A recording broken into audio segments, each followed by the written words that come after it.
Hello' everyone, অন্য এটা ভিডিঅ'লৈ আপোনালোক সকলোকে স্বাগতম জনাইছোঁ। আজিৰ ৰেচিপি ভিডিঅ'টো হৈছে জোন পিঠা আৰু এই জোন পিঠাটো বনাবলৈ একেবাৰে সহজ হয় আৰু এয়া বিহুত এই মচমচীয়া জোন পিঠা ঘৰতে বনাই আলহীক দিবলৈও ভাল লাগে। আৰু এই ভিডিঅ'টো মই কেনেকৈ বনালোঁ বলক এতিয়া ভিডিঅ'টো আৰম্ভ কৰোঁ। বাউল এটা লৈ লৈছোঁ। ইয়াতে এতিয়া ডাঙৰ কাপেৰে একাপ ময়দা দি দিছোঁ আৰু ইয়াতে এচুকুট নিমখ দি দিম আৰু লগতে বেকিং পাউডাৰ আধা চামুচ দি দিছোঁ আৰু এতিয়া মই ঘি 2 চামুচ ইয়াতে দি দিম। ইয়াতে ঘিৰ সলনি ৰিফাইন তেলো দি দিব পাৰে আৰু এতিয়া ঘিখিনিৰ লগত ভালদৰে ময়দাখিনি মিলাই ল'ম। ভালদৰে মিলাব লাগিব যাতে আমাৰ ময়দাখিনি আৰু ঘিখিনি ভালদৰে মিহলি হৈ এটা বান্ধ খাব লাগিব, তেতিয়ালৈকে মিলাব লাগিব। আৰু এতিয়া অলপ অলপ পানী দি পেলাই মই এয়া ডোটো বনাই ল'ম। এয়া চাওক, একেবাৰে জোখত ধুনীয়াকৈ মোৰ এই ডোটো মাৰি ৰেডি হৈ গ'ল আৰু এতিয়া মই এয়া ডোটো 10 মিনিটৰ কাৰণে ঢাকি থৈ দিম। এতিয়া জোন পিঠাৰ ভিতৰৰ পুৰখিনি বনাবৰ কাৰণে এয়া গেছৰ ওপৰত কেৰাহী এটা উঠাই দিলোঁ আৰু ইয়াতে 1 চামুচ মই ঘি দি দিছোঁ আৰু ইয়াতে 2 চামুচ মই ইয়াতে চুজি দি দিম। চুজিখিনি 1 মিনিটৰ কাৰণে ভালদৰে ভাজি ল'ব লাগিব। চুজিখিনি কেঁচা গোন্ধটো যোৱালৈকে ভাজিব লাগিব আৰু ইয়াতে মই শুকান নাৰিকলৰ গুড়ি দি দিছোঁ আৰু নাৰিকল আৰু চুজিখিনি ভালদৰে ভাজি থাকিব লাগিব। লগতে ইয়াতে বেচন 2 চামুচ দি দিছোঁ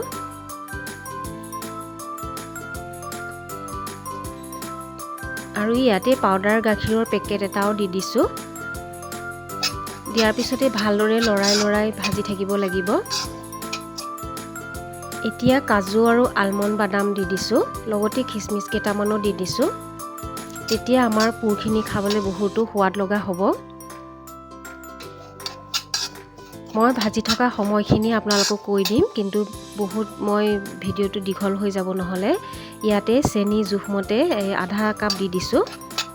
ইয়াতে চেনিৰ সলনি গুড় মিঠৈ দি দিব পাৰে আৰু ইয়াতে 2 চামুচমান গাখীৰ দি পেলাই ভালদৰে পুৰখিনি আকৌ লৰাই অলপ সময় ভাজি থাকিব লাগিব। এয়া পুৰখিনি বনাবৰ কাৰণে প্ৰায় 12 মিনিটমান সময় লাগিলে আৰু এয়া চাওক, আমাৰ পুৰ ৰেডি হৈ গ'ল আৰু এতিয়া বেলেগ এখন বাচনত উলিয়াই থ'ম অলপ ঠাণ্ডা হ'বৰ কাৰণে।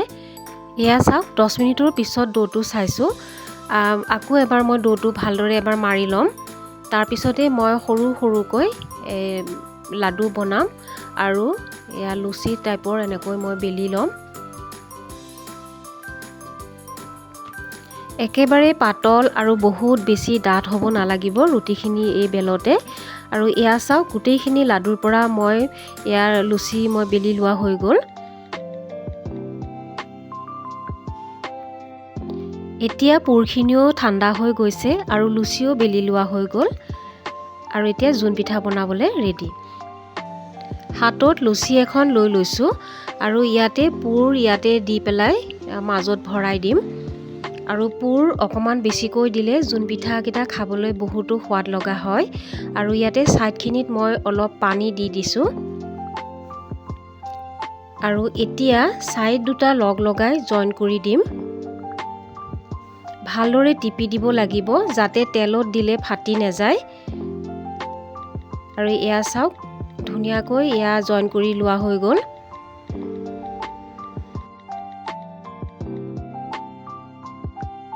আৰু এতিয়া ইয়াতে কাটা চামুচ এখন দি পেলাই এটা ধুনীয়া ডিজাইন এটা বনাই ল'ম।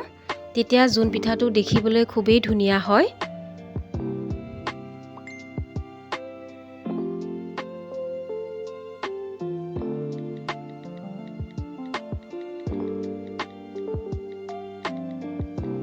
এয়া চাওক, জোন পিঠা খুব ধুনীয়া হৈছে এইটো। জোন পিঠা বনাবলৈ এই চেপৰ সঁজুলিটো সকলোৰে ঘৰতে থাকে আৰু ময়ো এই সঁজুলিটোৰে কেইটামান জোন পিঠা বনাই ল'ম। অকণমান তেল সানি লৈ লৈছোঁ আৰু লুচিখন ইয়াতে দি দিছোঁ আৰু ইয়াতে মাজত পুৰ ভৰাই ল'ম। তাৰপিছতে চাৰিওফালে পানী অকণমান লগাই ল'ম।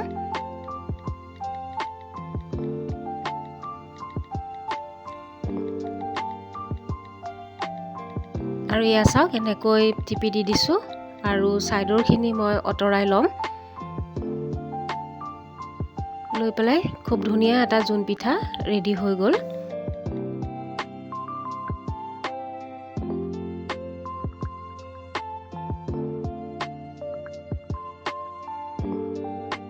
আৰু এয়া চাওক মোৰ গোটেইখিনি জোন পিঠা বনাই ৰেডি হৈ গ'ল। এতিয়া গেছৰ ওপৰত কেৰাহী এটা উঠাই কেৰাহীটো গৰম হোৱাত এয়া মই ৰিফাইন তেল দি দিছোঁ। আৰু এই পিঠাটো মিঠাতেলতো ভাজিব পৰা যায়। আৰু তেলখিনি মিডিয়াম গৰম হ'লেই আমি পিঠাকেইটা ইয়াতে দি দিম। আৰু তেলখিনি বহুত বেছি গৰম হ'ব নালাগে, নহ'লে পিঠাটোৰ ওপৰখিনি ক'লা পৰি যাব আৰু ভিতৰলৈকে নিসিজিব। সেইটো কাৰণে মিডিয়াম গৰম হ'লে ইয়াতে পিঠাকেইটা দি দিলোঁ। আৰু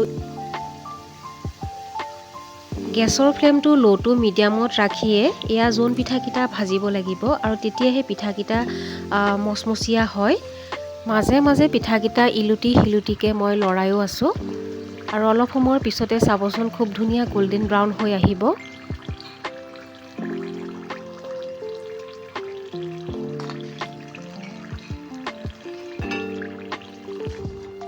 এয়া চাওক কালাৰটো খুব ধুনীয়া হৈছে, গোল্ডেন ব্ৰাউন হৈছে পিঠাকেইটাৰ।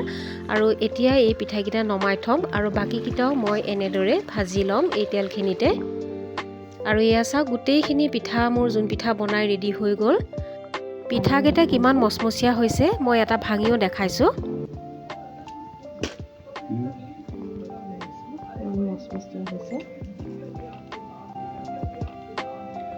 বহুত মচমচীয়া হৈছে আৰু এই পিঠাটো বহু দিনলৈকে ভাল হৈ থাকে।